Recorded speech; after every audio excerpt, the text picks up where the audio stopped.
just want to add on a small video here, just showing how you might choose to visualize artwork that's in repeat. So I'm at the point where I'm about to bring my artwork into this Photoshop document to visualize onto the cushion. So if I switch to this tab here, so this is a repeat tile of some artwork created in Photoshop, and I know it repeats perfectly already. So I need to save this into my pattern library in Photoshop. So come up to the edit drop down and choose define pattern and hit OK. Now that's now saved as a pattern swatch in my Photoshop pattern library. If I flick back to this tab, if I hit this little button in the bottom of my layers panel, I can create a pattern fill layer. So it's going to fill with this by default.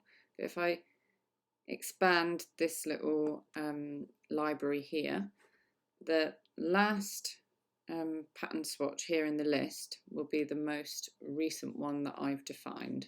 So I know that's the one I've just added to the pattern library. Now at the minute it's displaying at 100% scale, so I can decrease that a bit if I want. I can come and change this in a moment.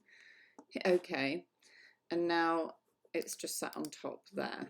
If I right click, just similarly as we did before, I can come down to create clipping mask, and now it's clipped my pattern fill layer to the shape of the cushion underneath. And I could go ahead as we did before and change the blending mode, perhaps change the opacity of that layer a bit.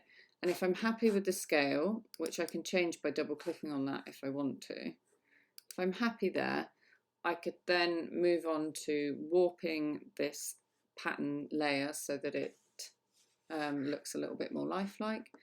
To do that, I can choose rasterize layer, which will turn that into a normal pixel layer.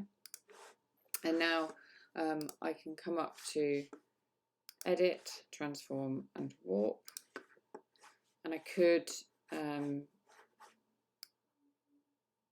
maybe bloat this one out a bit actually, see what that looks like instead, just as we sort of did before. Okay, and then confirm at the top, and there you have it. You've just added in a repeating pattern onto your visualization. So just to show you another example of a repeat pattern on a visualization, completely different style. So this is quite illustrative and playful, but in the same way, a repeat pattern has been brought in and placed on top of this garment here.